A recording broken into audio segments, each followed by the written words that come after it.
Doc on the Run. We help injured runners run. Today on the Doc on the Run podcast, we're talking with six-time Ironman world champion Mark Allen about the importance of preventing preventable running injuries. Today, I'm really and truly honored and excited because we have an amazing guest on the show, one of the most inspirational figures of all of endurance sports and the greatest triathlete who ever lived. And I know Mark always kind of gets shy when people say that, but that is a big statement. But if you know Mark Allen, I know you agree. Now, Mark not only won 6 Ironman world titles in Hawaii, but he was also the very first ever Olympic distance world champion. He won the Nice International Triathlon every single time he showed up on the starting line, 10 times to be exact. And he's basically won every major title in triathlon during his racing career. Because of all that, ESPN actually named him the greatest endurance athlete of all time. Now, I actually suspect that Mark Allen's been on more magazine covers than any other triathlete in history. In fact, I actually still have a copy of an Outside magazine back from 1998 that had Mark Allen on the cover. And in that issue, there was an article where Mark was basically trying to share some advice with the rest of us mortals, trying to figure out how we could stay in shape for the rest of our lives. And I think in that article, long after Mark actually stopped racing Ironman, they referred to him in that issue as the fittest man alive. There it is, ladies and gentlemen. That's the one. That's it. Now, everybody knows Mark won Ironman Hawaii year after year. But what many people don't know, actually, is that for years preceding his series of wins, Dave Scott was going home with the titles. And part of the reason I really thought that it would be great to have Mark on the show is that Mark is one of the very few people who during those early years of serious Ironman racing never had to have surgery because of overtraining injuries. The truth is today we have a lot of advantages. We understand training methods, but all these training methods were really new or non-existent during that time. And many Ironman triathletes, because the sport was so new, they were just grinding themselves into the ground with their workout routines. I mean, some of those people are kind of famous for those routines. And most of the top guys from that era actually had to have surgery or had major overtraining injuries that took them out of competition because they beat themselves up so badly. Now, fortunately, Mark's agreed to come on the show. He's taking time out of his schedule. He's going to share his story with all of us today. And in this episode, he's going to share with you 3 truly useful ideas. 1, the keys to competing at a high level for decades and never getting a serious injury. Number 2, the shift it takes to make a difference between winning and losing. And some simple strategies any athlete can make in taking their lives today to stay healthy, get stronger, and run longer. So, Mark, welcome to the show. Wow, what an intro, Chris. Thanks for that. Yeah, well, you earned it, man. I mean, I was just talking with somebody before the interview, and I was saying, it's when you just think about, forget all the Ironman races that you did, all of that. When you just think about, in any endurance athlete, the capacity to show up in Nice and win every time you show up in the starting line. I mean, the idea of, any endurance athlete dominating for that period of time in any sport at all is just truly astonishing. So, I mean, it really is amazing what you've done in triathlon. And, and it's not just that, it's not just how long you're doing it, but it was the fact that you were also winning at such an incredibly high level for so long. Along those lines, though, probably the greatest moment in the history of endurance competition, which of course an entire book was written about this, was actually never caught on film. And I was watching this as a kid. I was watching the Ironman World Championships on television. At the time, I think it was actually on the Wide World of Sports back when they had that show. And you and Dave Scott, then reigning champion, were running side by side the entire way down the Queen K Highway. You guys have been together for all day, right next to each other, not talking, not even exchanging words, basically. And then I think they cut to a commercial or something, and the commentator all of a sudden says, Mark Allen's made a move, he's pulled ahead, and Dave Scott seems unable to answer. And incredibly, so then the camera shows you guys are side by side. Next thing, you're way out in front of him and just pulling away. And so I understand there was a little snafu with the camera crew, and they missed this one incredible moment. So, since we never got to see it, you can't see it, it's not anywhere on film. Tell us what that moment was like. I mean, what went through your head in that moment when you finally decided it was your time to finally beat Dave Scott? Yeah, that's a great question. The backstory on that missing, I don't know what it is, maybe 30 seconds, was that That was back in the day when you actually had film that you had to put in a camera. You know, video tape had to go in the camera.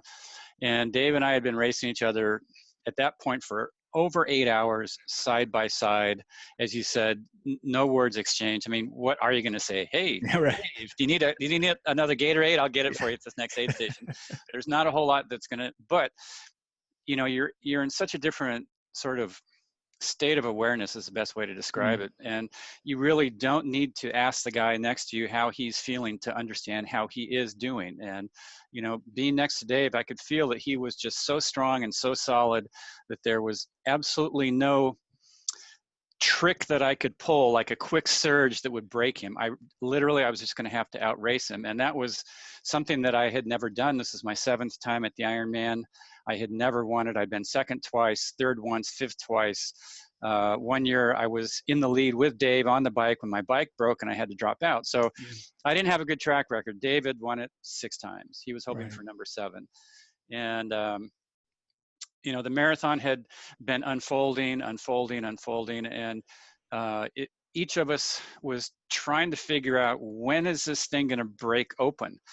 And at one point, I think we both realized, probably at about the same time, that neither of us was going to pull away early. It was going to come down to somewhere near the end of the race. And we both knew that on the last long uphill before you go in down the hill on Palani Road down into town of Kona and then do that last little bit to the finish, that was going to be the last real terrain feature where something might shake loose. And so we both, I know, had the same strategy, which is, you know, you get to the bottom of that hill, there's an aid station, and at that aid station, you grab one last glass of whatever you're going to drink, get one last little ounce of fuel in the tank, and then take off, right? Right. We got to the aid station, it was coming up, and there had been this little tussle going on at the aid stations, because if you're the first of 2 to go through, then you are the first one to grab for stuff, and it kind of disrupts the flow of the volunteers for the guy who's behind. And so each of us was trying to position to be the first one through. Dave got the inside track. He reached over, he grabbed for one last glass of whatever he was drinking. I started to come in behind him to grab my one last glass of energetic hope, right? And just as I started to reach for it, something inside of me just said, go. And it was like I was shot out of a can, and I pulled my hand back and I took off as fast as I could. And, you know, sprinting at the end of an Ironman, that was, you know, I was doing my best to do that because I knew that that was my chance. And in the few seconds it took Dave to reach over, grab his glass and look back, I'd actually put a gap of several feet on him. And all of a sudden he was faced with something that he had never had to face before, which is he from hour 6 on in the race, if he was anywhere close to you, he was going to win it. And all of a sudden here I am pulling away from him in his territory, his part of the course where he had shown that he was by far the best. And there was this confusion, and he didn't quite know how to respond and react. And I don't even think he took that drink. I think he just kind of threw it and started trying to catch up, but it was too late because I was building my momentum. And I had seen that Dave was actually stronger than me on the downgrades, but I was stronger on the upgrades. And so this was a big hill up and a very big hill down. So I knew that I had to get to the bottom of the hill in town before you make that last little stretch to the finish line on Elite Drive. I had to get there before Dave, because if we were together at the top of the hill, he was going to get it on the downhill. And so to go back to the footage story, the guys who were watching were so mesmerized. They were capturing it, but they were completely mesmerized. And we were actually being followed by hundreds of people on bikes and mopeds, and there were cars, but about the only sound was just the sound of our feet, soaking wet shoes, hitting the ground over and over and over. The guy in the lead camera didn't notice that on his time code that he was running out of tape. And so all of a sudden he's out of tape, and all of a sudden he realizes he's out of tape just as I start to make my move. And so he has to fumble around, get another tape, get it out, get it back in, close it up, get it up to speed, and then you can see it. And Right. then, so I got a call from the television producer of the show that year, about 2 weeks after the race, and he goes, "I want to apologize." He goes, "I'm going to tell you right now so that you're not surprised in the show. When you Oh, made your break," and he went through the whole story, "we don't have it. We don't have it." oh man. And so again, you see me, Dave and I are together, and you start to see the move happen, and all of a sudden I'm about 30 or 40 feet ahead of him. So the critical piece of that for me was that the logical thing to do was grab, drink, and go. Right. I went over to grab, and then the illogical happened. I don't know if it was something inside of me or the island saying go, but it was almost like I heard this clap that just said, Right.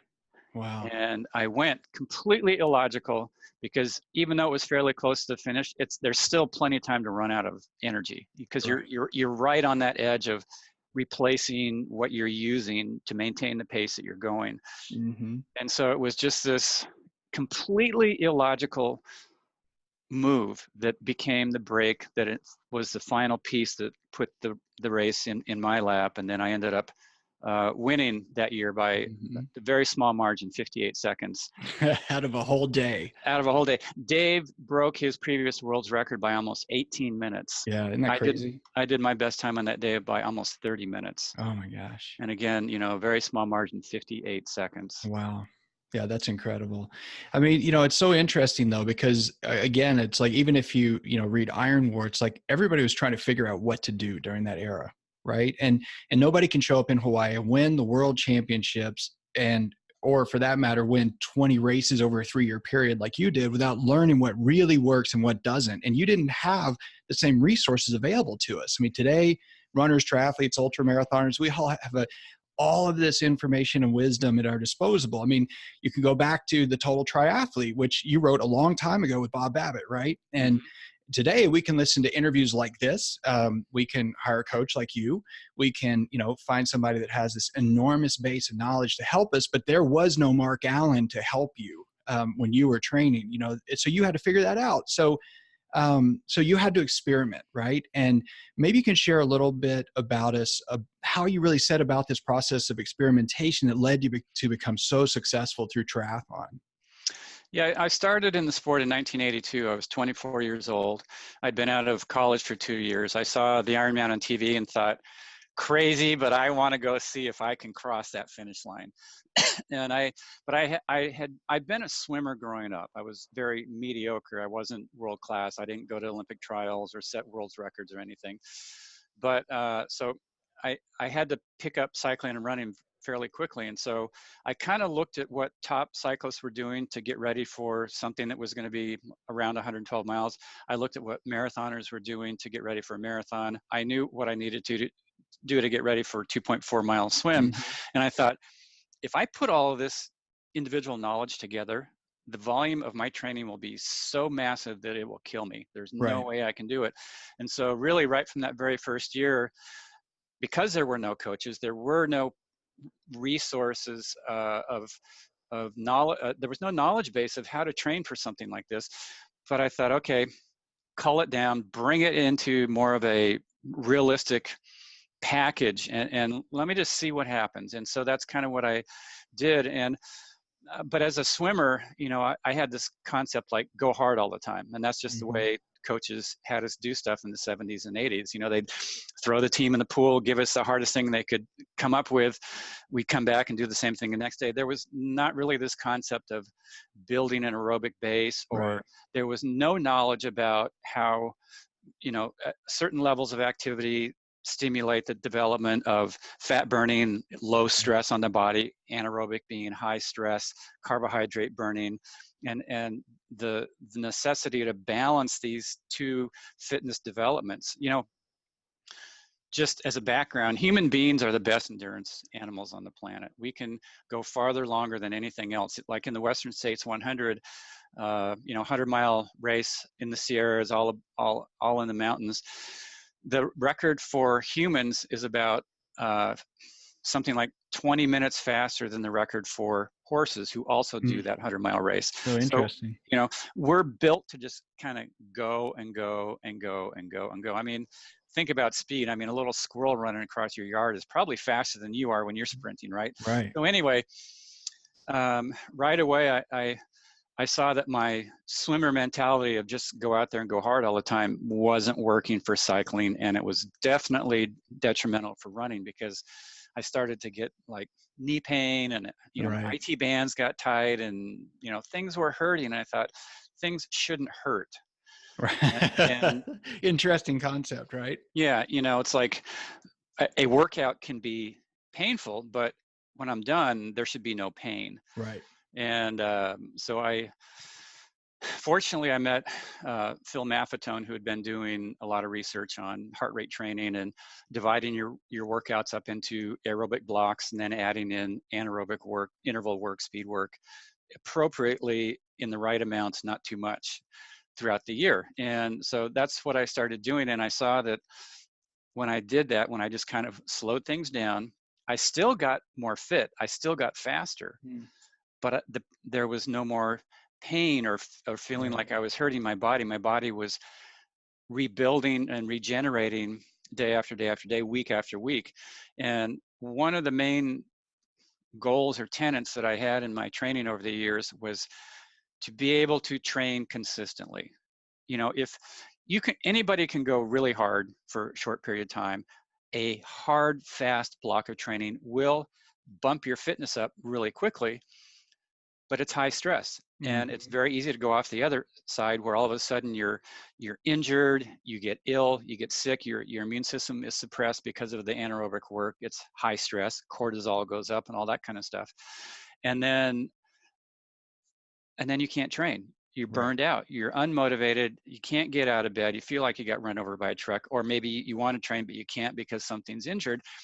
If you're not training, you are not getting more fit. Exactly. Right? And so I really tried to stay on the safe side of the training line. Of course, there were times where I overdid it and I had to take some days easy, or something would start to hurt, but I didn't let it go on and on and on. And I also saw that if I was maybe one day feeling like a superhero and doing amazing, and then the next day I felt like I could barely get out of bed, I knew I was on that edge, and I would back it down. So, that was the overall guiding principle of how I designed my training. And a lot of guys, they didn't have the patience to do this. They wanted to just do the hard stuff. They didn't have the patience to put on a heart rate monitor, slow things down, build that aerobic base, do it in a way that's low stress on the body. But you commented that my career was long and it was successful. And I think those two things really go together. If you have a long career, it's probably going to be successful because you are keeping things in balance. Yeah, you're testing your body, the races are hard, but you're probably, as I did, not overdoing speed work, which is the biggest trap for most athletes. They just can't hold back. They want to go hard. And if they don't feel trashed when they're done with a workout, they don't feel like they did anything. You train aerobically, you come back, and most times you feel like you have more energy. You don't feel like you've got to just collapse on the couch for an hour. And so if you're training smart, okay, you test yourself today, but you know that tomorrow you're still going to be able to get up and do something. That's good. If you test yourself today and you don't even know how you're going to train for a week, that's not so good. And again, if you're not training, you're not getting more fit. Yeah, that's the bottom line. I mean, and that's obviously what I deal with all the time is people get injured and then they're terrified, they're freaking out because they're injured, and they know they can feel their fitness that they work so hard for just vanishing right in front of them. And it's true. So if you're not training, it doesn't really matter how much, further ahead you were in training of all your competition. Your competition is most definitely going to pass you if you don't train for weeks because you get injured. That's just the bottom line. And I mean, now we have tools that make that easier, right? I mean, when you started racing though, there were no GPS watches. There were no certainly no wrist-based heart rate monitors at all. All that stuff was just being developed. There weren't even aero helmets or aero carbon frames, and this whole idea of periodization and training, that wasn't even a thing when you started, right? At all. I understand there are people that during your era that actually went out and they would literally do like a 112-mile bike ride, run a marathon, and swim 2.4 miles like once a week. Even some of those guys, just insane, right? Completely insane. But what do you really think some of the training principles that proved really timeless out of all this stuff you experimented with during this time? What are some of those timeless principles that you still use that you discovered, through that period of experimentation? What are some of those principles that you use still today when you coach athletes? Yeah, well, I would say the first point is always start from where your fitness is right now. It's if you've never done the sport, obviously you're starting from the very beginning. If you have taken an off season, you're not starting at the peak of fitness that you ended last year at. You're starting from a base that's a little bit lower. Right. And so start from where you're at with what you can manage. Figure out, and this is what I do with all my athletes that I coach. I figure out what can this person do on a basic weekly volume for the next month without destroying themselves. And so I put that in place and then slowly build them up. Slowly building up means maybe you add 10% onto the weekly volume until you get to a point that's like, okay, that's enough now. That's enough. Right. And so that's one thing. Start from where you're at. Second thing is to really figure out what paradigm is going to set your training zones so that you do most of your training aerobically. Again, human beings are aerobic animals. They're not they're not anaerobic animals, so necessarily. And if you start to see that, yeah, you're doing stuff and it's hard, it's painful, you're getting really fit, and then all of a sudden you can feel, it feels like your fitness is slipping away, even though you're training hard, that's a sign that you're overtraining. When you do speed work, initially a few things happen. Your body goes into a super recovery mode afterwards. Your body releases testosterone, human growth hormone, a lot of things that make you stronger and faster. If you do it too frequently, too often, for too long a period of time, all of a sudden, all those good things that get released through speed work will become suppressed, and then you don't release them. And then all of a sudden, your body starts to actually eat some of that muscle that you laid down, that you worked so hard to get. And then you start to feel like you're getting out of shape, and your adrenal system gets depleted. And so your reserve battery is running lower and lower and lower. And unless you back off, you're going to drag yourself down into the ground, and that's not something. And the thing is, it's tricky because it does feel like I'm working so hard, but I'm getting in worse shape. Right. So if you're working hard, this is another principle. If you're working really hard and it feels like you're getting in worse shape, back it off. Back the volume down, back the intensity down, take an easy week, take an easy 2 weeks, until all of a sudden you feel this reservoir filling up inside of you that's like, oh yeah, geez, I didn't realize I was that tired. I was way overdoing it. Right. So that's another principle. The third one is pick your races wisely. It's very easy to over race, meaning you do too many races in 1 year. Racing it's exciting, it's fun, it's this huge community with thousands of people doing the same thing you are on the same day with the same focus, the same effort. But if you do it too often, again, it's going to burn your body out. That's another principle. Another principle is make sure that you do take long off seasons. Let your body decondition to then the following year go up to a new level. One of the biggest mistakes that people make is they train all year. Maybe they finish with an Ironman in the fall. They take 2 weeks easy, and then it's like, ooh, I don't want to let all this good fitness go. I'm going to start back training and hold on to it, and then build up from there. It doesn't work that way. You might drop down a little bit of fitness in 2 weeks or 3 weeks fairly easy, but you really have to go to a point where you're actually kind of starting to get out of shape. And then your body's actually building its reserves. And then when you come back, then you can go up to that next level the following year. And when I talk about an off season, it's not sitting on the couch and binge watching Netflix. It's actually about still moving your body, being outside, but doing it purely for the enjoyment. I love going out and doing trail running. I love surfing. I love cross-country skiing. Whatever it is, do it purely for the enjoyment aspect without any goal of having it be something that is getting you more fit. That's how you do a great off season. And then, when your fitness does drop a little bit and it's time to get back at it, again, as I said, start from where your fitness is at that point in time.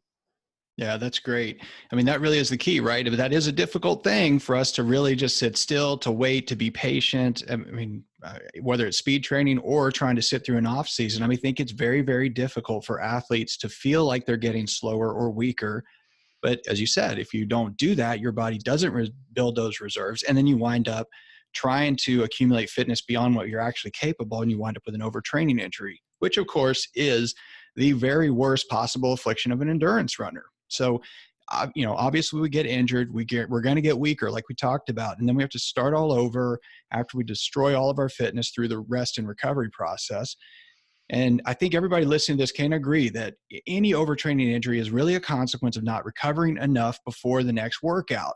And I mean, I know that's true because I see people all the time and that's how they get injured. But, I was a little shocked one time when you told me that the tissue damage, I was actually at your weekend retreat, and you told me that the tissue damage I was getting from my usual routine was probably preventing me from qualifying for Kona. And what you probably don't remember this because it was years ago, but basically I explained that every year my routine would be that I'd ramp up my running fitness in the off season, which is not really what you're talking about doing at all.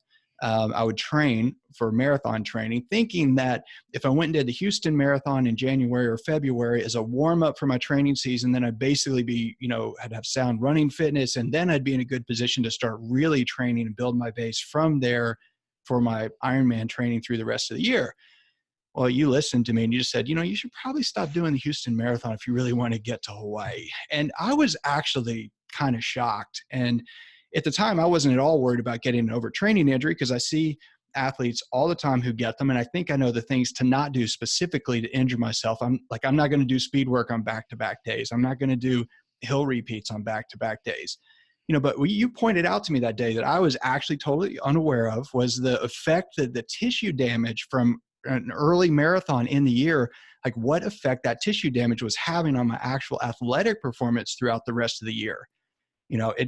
It hadn't occurred to me. And I was hoping maybe you could explain to athletes, why we make this mistake of training too hard or racing earlier in the year than we really should, and how that tissue damage really does sort of get carried throughout the rest of the year, kind of screwing up our season when we do a big race like early in the season. I don't have any scientific data on this, but I don't think you can really really focus on building and building and building and getting more and more fit for more than 9 or maybe 10 months at a time. And so, if you're, let's say, doing Houston in January, you probably started training for it in, October or something. Mm-hmm. I'll make that as just an assumption. So, you've trained building from October through January, you do the Houston Marathon. You didn't have that downtime. And then after Houston, obviously you're going to take enough of a break so that, you're not sore and all that's out of your legs. But then you're starting to continue to build again for your triathlons, which probably go through September, October. So you've actually had almost maybe a 12-month cycle of trying to build and maintain and build and maintain and build and maintain. And I don't know if the human body at the level of peak performance, if you can do that. Certainly we can exercise every day of the year. Right. That's how we're put together. We're put together to move. Right. But peak performance is a whole different aspect of movement, obviously. Mm-hmm. And a marathon is, it's a big ask of the body. It's not necessarily a natural thing to run as fast as you can for 26.2 miles. Humans can run that far, but not super fast without it having a certain consequence. And so I've actually never seen a triathlete who's done a marathon as a way to prep for their Ironman marathon and had it be anything beneficial. Oh, interesting. What I have seen triathletes do that really does seem to help any distance triathlon run that they're doing is in their off season to do shorter running races, 5Ks or 10Ks. And those I think are so potent and powerful because they're short enough that you can actually go really hard. Okay. They're not long enough that you get a ton of tissue damage. So you can recover for them. When you go really hard running, it really helps raise your VO2 max up. It gives you a huge bump in fitness when you do that. And so, you know, I would always do a couple running races, 2 or 3 running races in the early part of the season, January, February, March, maybe even into April. I might do like 2 10Ks and a 5K, something like that. And, you know, I wouldn't specifically target them, but I would do them. And just pushing your body at that super extreme limit that you can for those short running races, you know, the next week after I recovered, I'd come back and all of a sudden my aerobic pace was a lot faster. Everything was flowing. I could feel my legs getting stronger. The integrity was getting stronger, the muscles. Half marathon might still work for that, but for me, it was too long of a distance. In a marathon, for sure, it's going to be anaerobic, but it's on the low end of anaerobic. And that's sort of that gray area of anaerobic work where it's still high stress on your body because you've shifted over to carbohydrate burning, which is part of the fight or flight response, which is high stress. But it's not at a high enough intensity to really give you this huge boost in VO2 max. And so you're doing all the hard stuff without the bump. And so that's kind of the short version of why I don't necessarily recommend doing a marathon as a tool to get you faster for running, let's say, a marathon in an Ironman. If you have a bucket list marathon, go for it. You know, if you qualified, you want to qualify for Boston, you qualified, you did it, go for it. You know, that will be something that's with you forever. But don't think that using that is going to be a great tool to get you faster running your Ironman in Louisville or wherever it is that you're going to run it. Yeah, that's interesting. I guess that's sort of that same idea of how over and over I've read that so many athletes will do their speed work too slow and their long runs too fast. And then that all of their training winds up in that gray area you talk about that's really not beneficial. So you're kind of losing the benefits of speed work and you're losing the benefits of your long runs with all this effort just because you're not doing either one correctly, you know? I think that's a real problem. But one of the other problems and one of the serious, like what I think of as a dangerous thought pattern that seems to afflict endurance athletes is the sort of misconception or belief that success in long distance events, since they're long, just requires training long, you know, that we need to run 18, 20, 22 miles frequently, that, you know, you have to do a 100-mile ride every week. You know, we're supposed to suffer every day. And with the sort of teachings of neuroplasticity and all that, that we're supposed to suffer the same way we expect to suffer on race day. And we seem to believe sometimes that that suffering is going to make us strong enough to mentally overcome anything on race day. That, you know, on race day, just because we've been suffering, we're going to be able to just like not grab our cup of hope and bolt away from Dave Scott, you know. And I don't think it's really a great idea. So why do you think triathletes and marathon runners seem to cling to that idea so strongly? Well, because there is a certain there's a certain aspect of what you just described that is true. And let me see if I can explain it.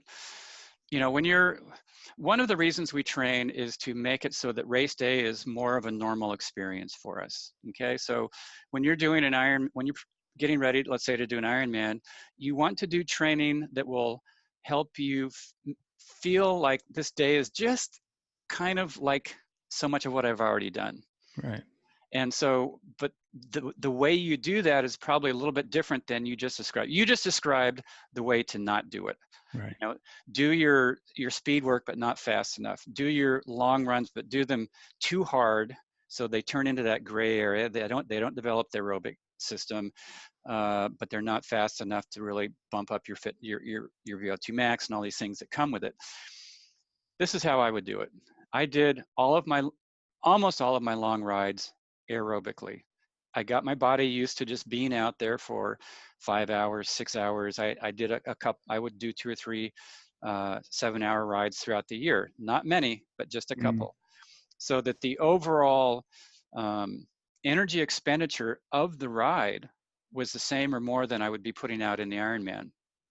Okay, so what I've done is I've taken my body beyond as far as the amount of time and the energy expenditure that I'll have to deal with in Kona, so that when I get off the bike in Kona, it's like, it's done already? That is awesome. I could have gone another 30 miles, something like that. Long runs, I would do more or less about the same amount of time that once in a while that it would take me to run the marathon in Kona, but certainly not the distance, because I don't want to have the breakdown recovery of training for 26.2 miles. But people ask me, well, how can I work my race pace if I'm going slower than my race pace in training all the time in my long runs? This is what you do. You do speed work, which is much faster than you'll ever have to run in your Ironman, half Ironman, Olympic distance, or sprint distance race. Go faster, but not as long. Do a handful of medium distance runs, hour 15, maybe hour 20, where you do some real fast race pace stuff that, again, should be a little bit faster for certain periods than you will do in your race. That is what will help you then when you get in the race and you're going whatever pace it is that you're holding. Yeah, it'll be challenging, but at the same time, there's going to be part of your brain that said, you know what, this is hard, but in my training, I was up here, sure, for a shorter period of time, but that was training, but I know that I can go there if I need to. And that helps normalize the day so that your stress perception of what's going on is diminished. If you're always training at race pace, that's going to be your body's feeling like, this is my upper limit. And so when you're in the race all day long, is going to feel like, oh my God, I'm hitting the ceiling right now. If you've gone longer, but not as fast, or shorter and much faster in your training, you combine those two together. When you're in the race, you know that on all levels, your ceiling is still higher than what you're going during the race. I hope that explains it. Oh yeah, no, that it totally makes sense. And it actually, when I actually had my fastest Ironman race ever, I just so clearly remember, like, I was basically just on target for my goal. And, and the last few miles are not easy. And I mean, it's not that it really gets that much more painful, but mentally it just becomes more difficult because you just feel like you should just turn on the brakes, and I clearly remember, like, right before I got to my very last, when I hit like 25 miles, I remember like looking at my watch and I thought, 2 weeks ago, I did like 12-mile repeats and I was going like 2 minutes a mile faster. I can totally do this. And the last mile of the marathon was my fastest mile the entire race. And it was literally because I was like, I can totally do this. I just ran, this pace like over and over just, a couple of weeks ago. This is no problem. And so it is a mental trick, but a lot of this in training really is a mental trick. And part of the mental difficulty in training, I think, really comes down to exercising restraint, like you've already talked about. And, we don't want to wait for those adaptations, right? We don't want to wait for our base fitness to really build up. And that waiting can be difficult. So, what do you think that we can do as athletes to believe and just have faith in that process of building our fitness without tearing ourselves apart? Yeah, that's a great question, Chris, because a lot of people don't have that. They're patient for 2 weeks or 3 weeks, and all of a sudden they're like, screw this, I'm going hard because Mark told me to go slow, and I follow this heart rate, and I've had to slow down 2 minutes a mile from my normal pace, and there's no way that this is going to work for me because my physiology is so much different than everybody else's on this planet. Right. We're all 99.5% the same, our DNA. So, that doesn't fly. So, first and foremost, you got to ask yourself, why are you training? What do you get out of training on a day-to-day basis? Does it only feel worthwhile if you're getting faster, or is there just like a real basic happiness you get from swimming, cycling, running, whatever it is that you do each day? And that should be the bottom line. Like, today was unspectacular as far as I didn't set a PR. I wasn't particularly loose. My legs were a little tired when I started out. They came around. Unspectacular is fine. Mm-hmm. But I'm still like, yeah, I was still out there. Right. I still did it. That's pretty cool, and tomorrow's going to be another day like that. And each one of those days that we do is putting something in the energy fitness bank. It's a little deposit each and every day.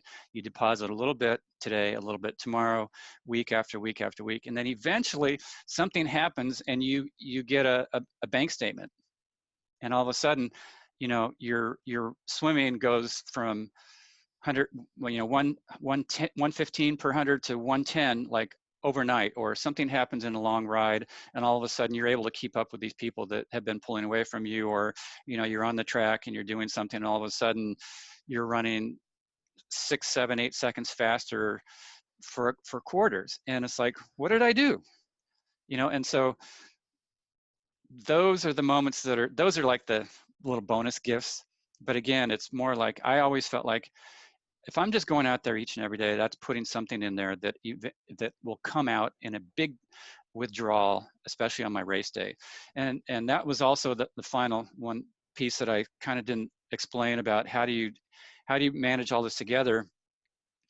You have these days where you put it all together. They're called races.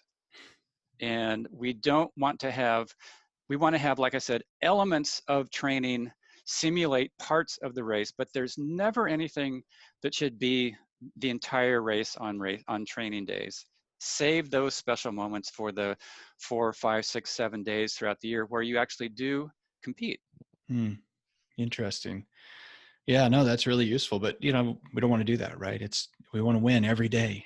But that leads to all kinds of stresses, and aside from the obvious biomechanical stress that athletes get just from training, from beating themselves up, from doing hard workouts, let's talk a little bit about the sort of mental and emotional stresses and how those affect you. Because we do all think about biomechanical stressors that we apply during training. We like to focus on running form to decrease the pounding forces, forefoot, midfoot strike, all that kind of stuff.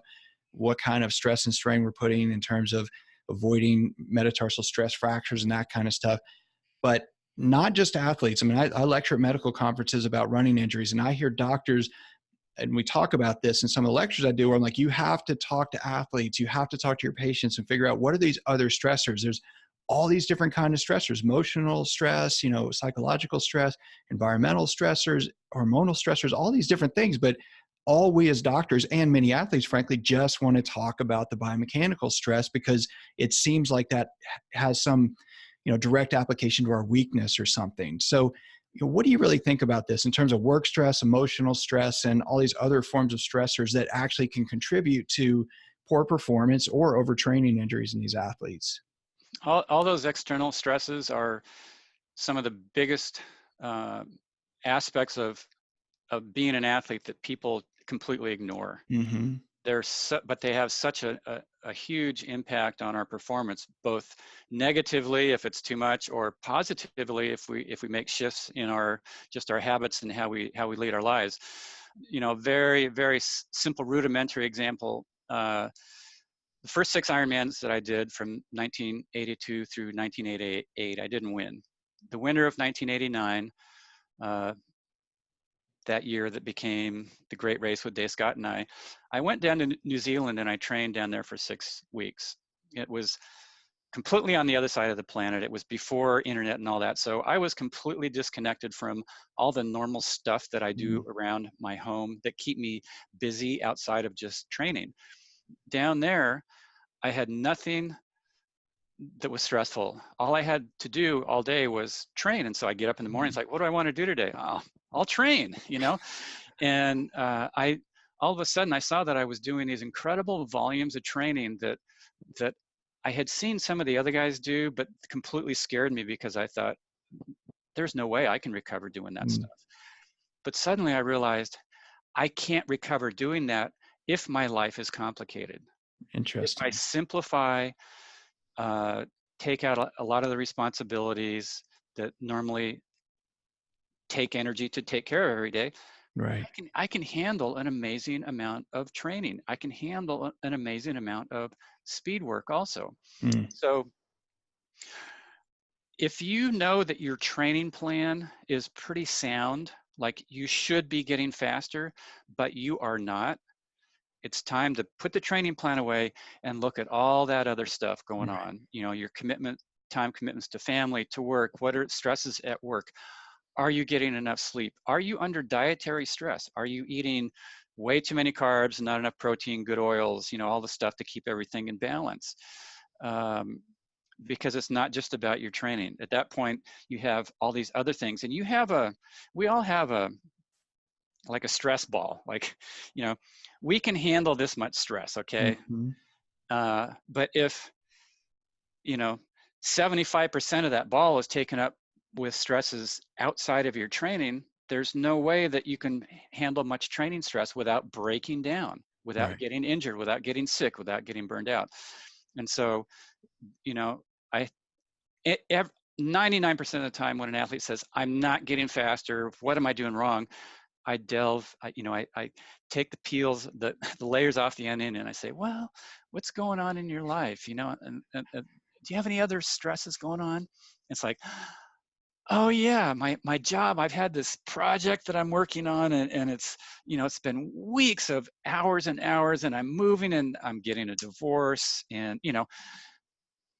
there's the answer. It's very common. I mean, it really is. I actually was thinking about doing an episode recently called "If You're Not Healing, It's Probably Because Your Boss Is a Jerk."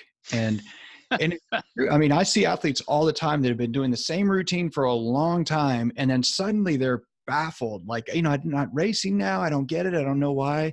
And then they'll say, "Well, yeah, we actually got this new boss. He's a real jerk, and it's incredibly stressful at work now. I've had the same job for 10 years, but now it's terrible."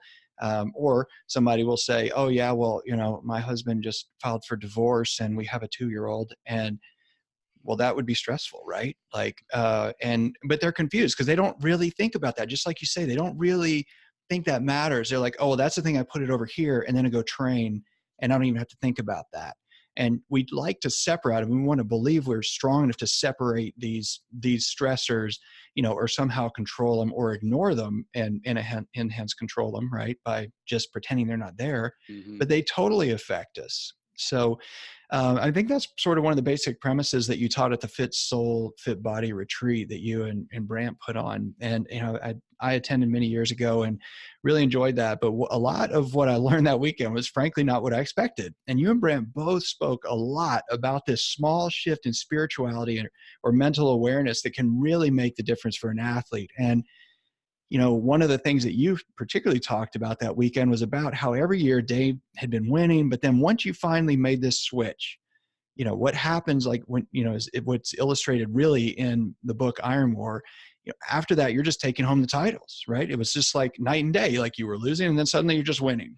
So I was hoping maybe you could just share a little bit about the insight that Brant helped you gain to make that switch. Yeah, Brant Secunda is he teaches a tradition that comes from the Huichol people in central Mexico. It's a very traditional culture. They have a very developed spiritual way of dealing with life. All of life is sort of like a prayer for them.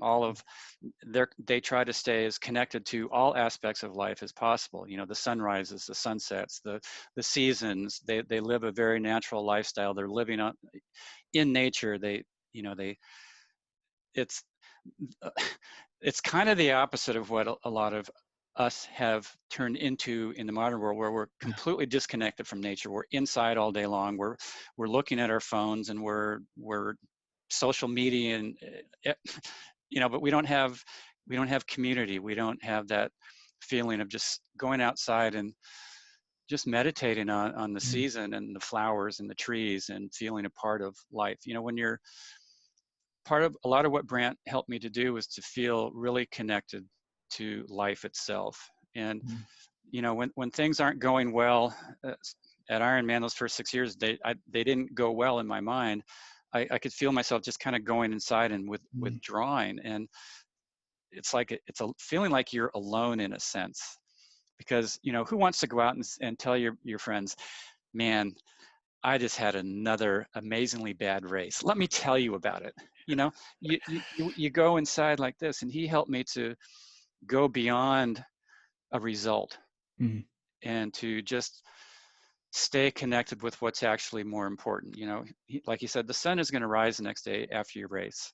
That's what's important. Connect with that. And connect with the Big Island. It's an intimidating place. You know, it's very powerful, and everybody's experienced those places in nature that where they feel something. And you know, maybe it's when you see a snow-covered peak, or you see an amazing raging river, or the waves in the ocean, or maybe just the subtle changes in the spring when everything starts to come out again.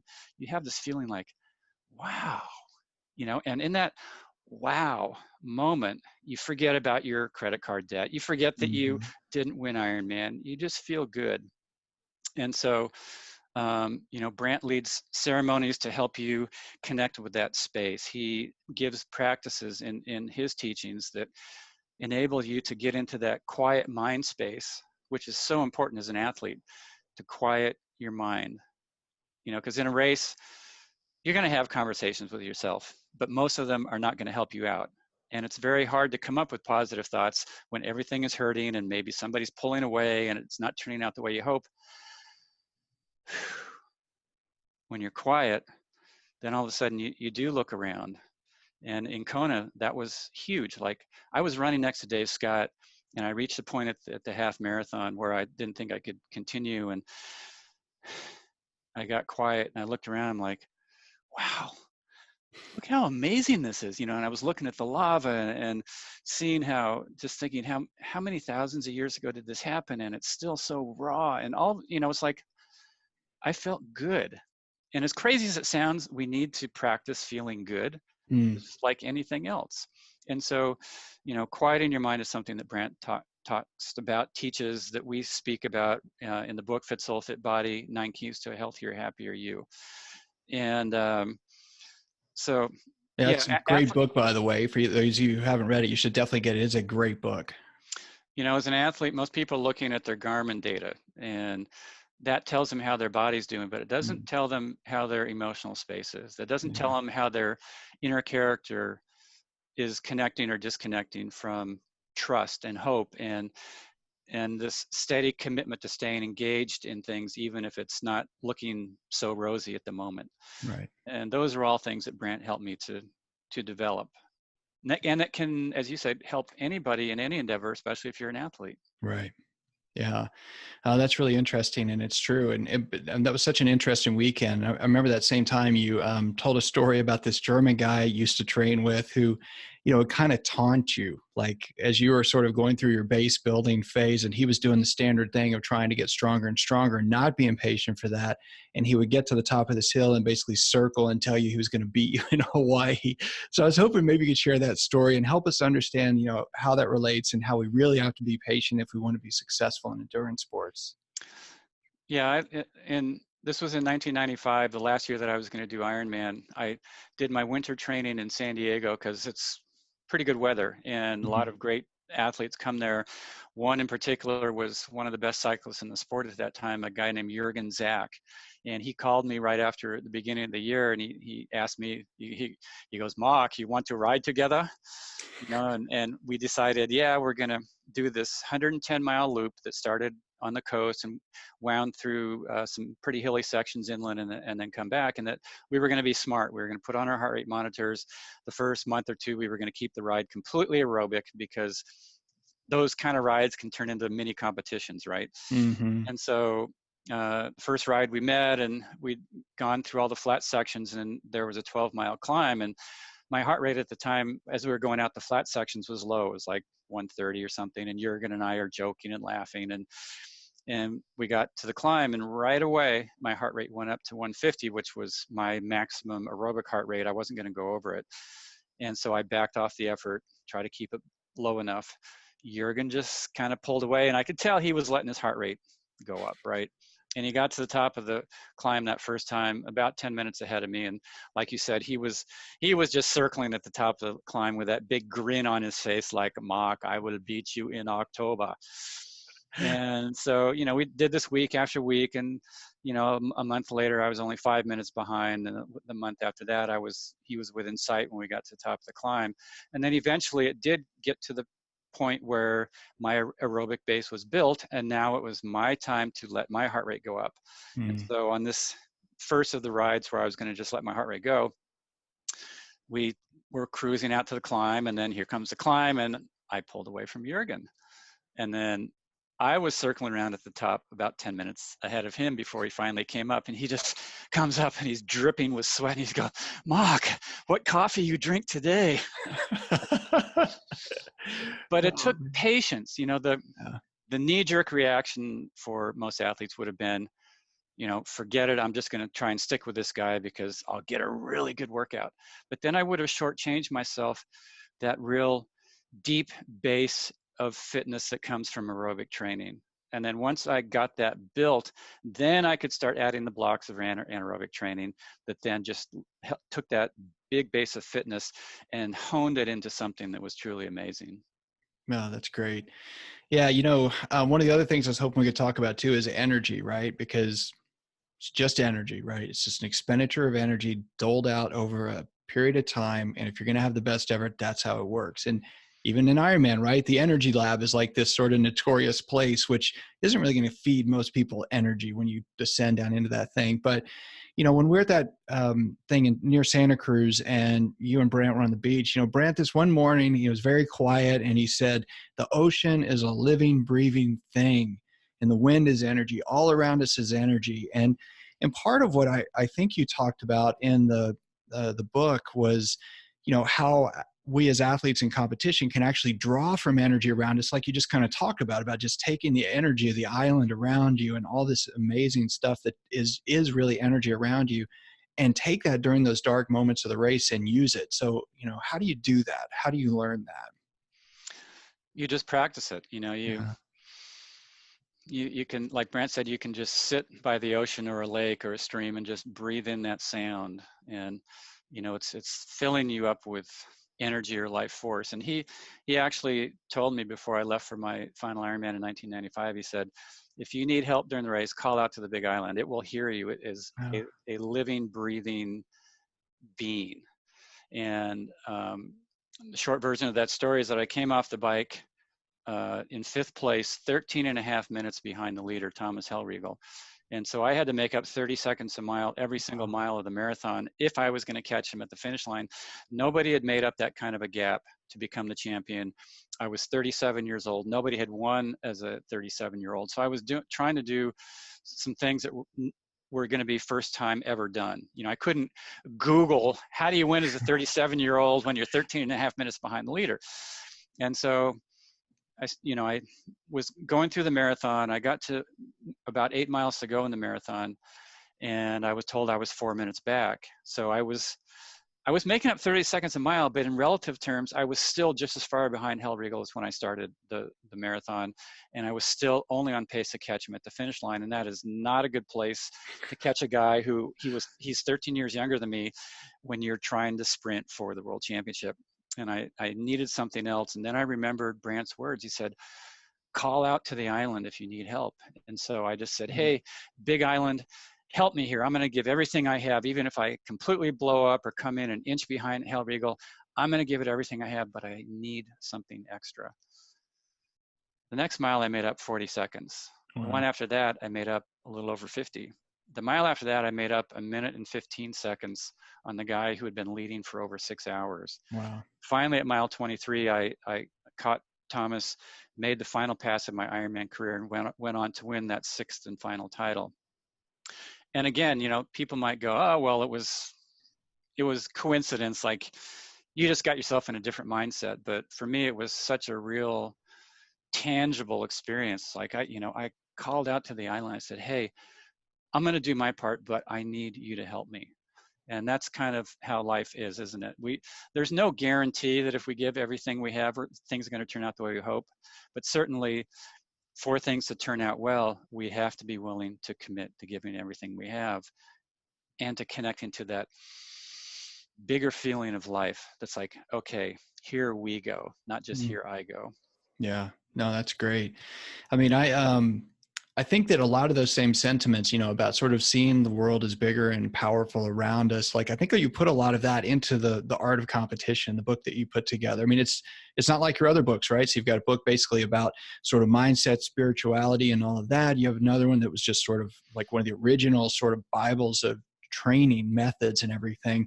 And this is completely different. And it really is, I think it comes from all of that awareness that you've gotten. So what can you tell us about, I mean, I have that book, it's fantastic. And how'd you decide to put that whole thing together when you decided to work on that book? Yeah, The Art of Competition, the main bulk of it are 90 quotes that I wrote talking about overcoming challenge and turning competition into art, so that it's something that it enriches you in a very different way than just a finishing time or placing will.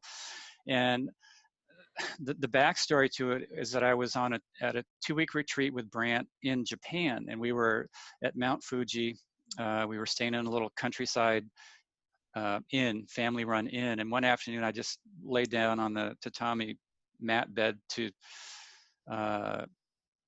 futon bed just to take a nap. And as I was laying there, this quote had to do with competing that was beyond competition, and then another one, and then another one, and another. I'm like, wow, these are kind of good. And I thought I better write them down because I'll forget them. And so in the course of about 2 days, I had written down probably 2/3 of the 90 quotes. It was just like a lot of things that I had been trying for years to find the words to express were coming to me. You know, people would say, well, how did you keep yourself going when you were so far behind Hellriegel? And it's like, well, I just kind of got my mind quiet and I just kind of kept going. You know, it fell short. These quotes were encapsulating so many of the experiences that I'd had over the course of my career in these very concise words. And I got home, I wrote a total of 90, but I didn't know what I was going to do with it. And finally I thought I should put it together with photographs from nature, because, you know, nature is such an empowering, positive energy, positive attitude feeling that people have when they're in it. So put these quotes with photos from nature. And I have a friend, Nick Borelli, who is a great nature photographer. And so we worked together and put these all into, you know, a coffee table book that is, you know, big photos with each of the quotes. And we're actually going to be coming out with an electronic version of it in probably another couple months. And they look amazing on a laptop or an iPad or, you know, your Kindle. So anyway, and then I wrote 6 chapters. One was about overcoming challenge and fear. And the final chapter was actually going to be called Art. And it was going to be describing my bookend Ironman victories, 1989, the first one, and 1995, the final one, because those are the 2 richest stories I have from racing in Kona, I think, anyway. But I had talked about those 2 races for years, and I thought, I can't just regurgitate the same exact story that I've told over and over and over. I need to figure out a different way to tell this. And so for literally a month, I would sit down in front of my computer and not one word came out. And I thought, the book's not going to happen.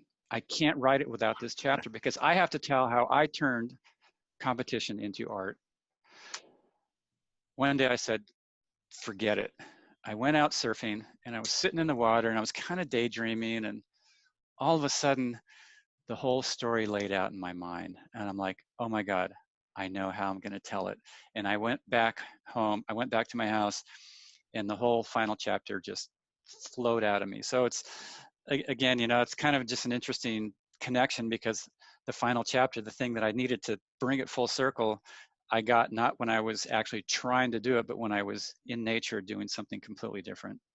Wow, that's fantastic. So of all those quotes, I know there are a lot of great quotes in there, but if you had to pick one, which one do you think you would say is your favorite? Oh, geez. One of them, how does it go? Pain is the song of the working body. Intense pain is its symphony. Enjoy the music. That's pretty good. That is good. Yeah, no, there's a lot of great quotes in there. You've read it. Again, we'll have it out in an electronic version in a month or 2, and that'll make it really accessible for people. Okay, great. So if you don't mind, when that comes out, we'll add that to the show notes page so people can go there and go directly to get it. So Excellent. That'd be fantastic. All right. So in the Total Triathlete, I know one of the things you said was that when you go for it 100%, when you don't have that fear of what if I fail, that's when you learn. So what does fear really have to do with getting to the next level of an athlete's fitness? Brant talks about fear a lot, and he said, fear is not who you are. That's not who you are. You are positive qualities, love and trust and steadiness, and you're connected. Fear disconnects us from the things that are important, and we all have to deal with it. Nobody gets away without having to deal with fear. But he also said you can be fearful, but don't let the fear hold you back. And athletically, that's really key, because that's saying go onto that start line no matter what. Maybe you're fearing the day, you don't know what it's going to take, but be fearless and face your fears. Start the race anyway. And then once you engage, all of a sudden you realize, oh yeah, I can deal with this. It's not easy, but I'm dealing with it. And it's empowering when you move beyond fear in that way, meaning that it can still be there. You may still fear the swim. You may still fear the heat on the run or the distance or whatever it is, but you're out there anyway, being fearless in the face of those fears. And that's such an empowering moment, because you have moved beyond that pull of fear that could keep you from even starting or keep you from really engaging. Yeah, no, that's great. So obviously you take all those things, all of these things that aren't normally discussed in terms of fear, in terms of managing stress and all that, and you include all that stuff as a part of your coaching style, I know. And obviously you've been successfully working with athletes for many, many years. And I've seen for years and years, all these people that win up age group rewards that are your athletes. We've worked with many, many pros. And obviously even your personal experience, nobody listening to this can just go get the same personal experience as Mark Allen. But then you multiply that by all of these elite athletes that you've worked with year after year, many of them at the same time. And so you have many, many, many lifetimes of personal direct experience working with these kind of athletes.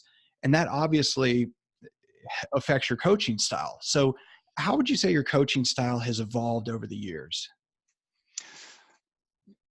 The one thing that I've changed a little bit over the years is that I have integrated more of the technology into how I track the athletes, because it's good. I can have let me back up. If somebody is out of balance in their fitness development and they're going hard all the time, their hard in my paradigm is going to be normal for them. And so if I ask them, are you training too hard or not? They'll go, no, I'm training the way I always do. Well, that's too hard. But with the data, from heart rate and power, seeing if they're getting faster at their given heart rates, or seeing if they're getting faster and they're running at different heart rates, I can tell exactly what's going on physiologically, which enables me to actually really, really coach people no matter where they are in the world. So that part is great. And then they're always, and then the aspect that keeps coming back that is so common is when things aren't going right, and so whether it's like we talked about, the rest of their life is out of whack and there's too much stress. So we discuss that, and we, try to, a lot of times just having the awareness be there that this stuff is affecting this in my training. All of a sudden it's really easy for them to make a shift that they need so that everything works. But I would say, and you didn't specifically ask this, but what are two things that are the most common for holding people back? And there's actually three. One is stress. We've talked about that. The other is fear, and the other is impatience. People are impatient, and so they see what I'm trying to have them do in their training, and they just go into that gray area a few too many times each week, and that it slows their progress. Right. That also comes from a certain fear of, I'm not getting there quick enough. And so fear, just let it go, trust. I've been around the sport since 1982, so 37 years or something like that. I look at every paradigm of coaching that there is out there. I look at, is lactate testing good? Is FTP good? Is heart rate variability good? I mean, there's all these tools that are out there, and some of them I think are great to use, if used in the right way. And so my coaching has evolved. It's a little bit more technical now than it was a number of years ago, but I'm not going to be the numbers freak that's going to look at every second of every one of your workouts, because if you micro look at things, then all of a sudden you're not seeing the big picture of how progress is going. So maybe one day on a micro level, they're super, and the next day they're not so super, and then they're super, and then they're not so super. If you start to change their workouts based on these little micro things instead of the grand movement, then you end up being the dog chasing the tail. And Right. I try to express that to my athletes too, like, don't worry, you had a lousy workout today, rest tomorrow. And then 2 days later they go, yeah, that's all I needed, I feel great today. So it's usually simple if you catch it early. Yeah, that totally makes sense. I mean, and I think for most athletes, I mean, the fact is what we really remember is our last workout, whether we felt good or not, whether we thought we were going fast or not. And we think that is always some indication of what's going to happen in the future. But that's why people need a coach, right? I mean, it's the bottom line. It's like we're not really good at looking at the big picture for ourselves. And we're certainly not good at, in many cases, I think, even being honest with what's actually happening in our training and all that data. Like you said, I mean, 30 years ago, you'd have to basically watch someone's effort to see how they're doing. And today you can talk to them, you can get an email from them, and you can look at their data and you can tell how things are going regardless of what they actually tell you. So it does keep them honest. And all those things give you sort of clues to what it's going to take for that athlete to be successful.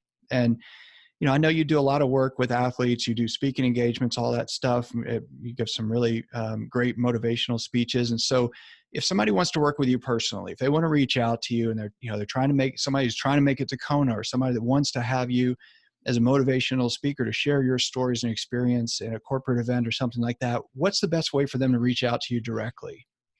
Yeah, if you're interested in looking at what I offer in my coaching, you can go to markallencoaching.com. If you have questions about that, please email me, mark@markallencoaching.com. And certainly if you have a corporate audience where you're trying to find a speaker who can motivate folks and tell some good stories, I think of myself more as sort of like an inspirational speaker. I'm not I'm not a cheerleader. I'm telling you stories from the real human side of stuff, of not only how did I keep going in the years where things weren't turning out the way I'd hoped, and then also what were some of the switches that I had to make to then finally get it together and actually go there and win, and then to keep that winning spirit up for 6 years in a row.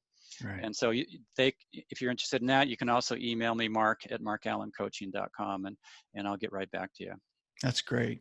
Mark, this has really been fantastic. I mean, I know you're super busy. I really feel privileged that you've, come on the show to talk about all this and share your experience with all of us, and all of your insights, all of your wisdom. And it's just been fantastic. I mean, really and truly, I'm grateful for you coming. So thanks for coming on the show today. All right, Chris. We'll see you again soon then. All right. Thanks a lot. Doc on the Run. We help injured runners run.